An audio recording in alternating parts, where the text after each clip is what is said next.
One by-election loss might be considered unfortunate. Two by-election losses is starting to look like there's an issue. Three by-election losses in a row is looking like a pattern. And that's where we're at with Reform UK. Reform UK did exceedingly well in the local elections, partly a mixture of low turnout, partly a mixture of anti-government sentiment, partly a mixture of the kind of frustrations of the country at the Labour Party. It's more a reflection on that than anything else. But the last three by-elections have been in Caerphilly, in Gorton and Denton, and now in Makersfield, starting to tell a real story. In Caerphilly, the Labour Party tried to present itself as the only force that could keep reform out, and they weren't. It was Plaid Cymru. They tried it again at Gorton and Denton, and the Greens won. Finally, on the back of Andy Burnham being a local, well-known and exceedingly popular candidate, Labour got themselves a win in Makersfield.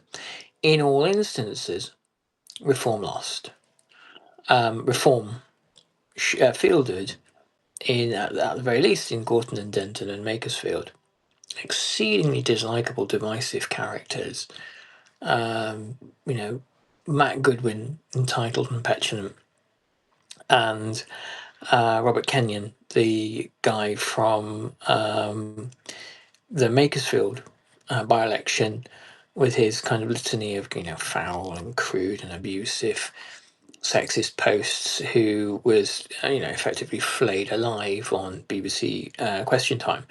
I mean, imagine going on that show as a reform character and actually doing badly. The whole show is geared up to help reform. It's kind of, and help the right in British politics. It's kind of why it exists. So it shows you how poor the candidate was. There's also lots of evidence of tactical voting of anyone but Farage, anyone but Reform happening. But also, perhaps there is something emerging in Britain that Reform can't contend with.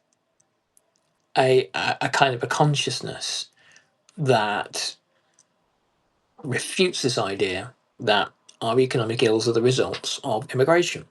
That refutes this idea that the way in which we could all be living in some kind of economic and social utopia is just by seeing white faces all around. That refutes the idea that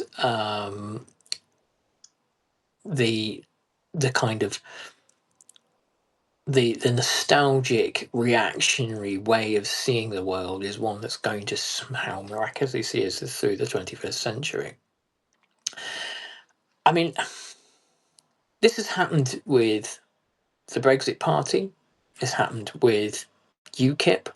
The Farage show eventually the wheels come off. People look at what reform-led councils are like, and anarchy is the word, with kind of the most preposterously stupid and absurd political figures imaginable. So there is a limit to reform's appeal.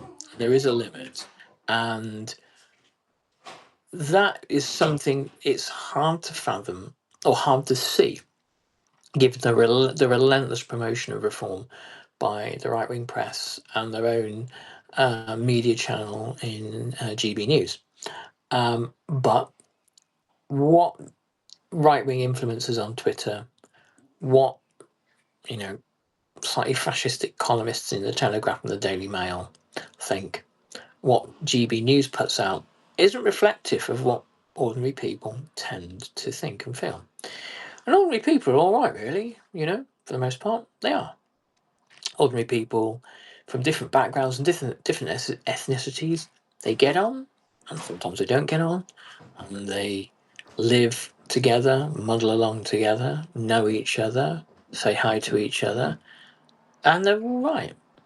For the most of the time, when you meet somebody with kind of stridently racist views, it's quite surprising. It's quite an aberration.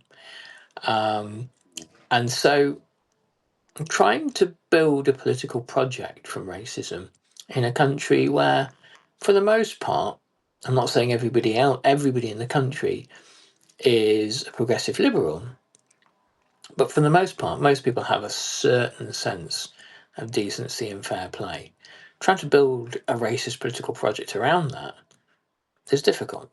It can be done in the current electoral system that's based on, marginal constituencies in the north of England and in the Midlands, but with sufficient organising, even that can be prevented, even that can be stopped.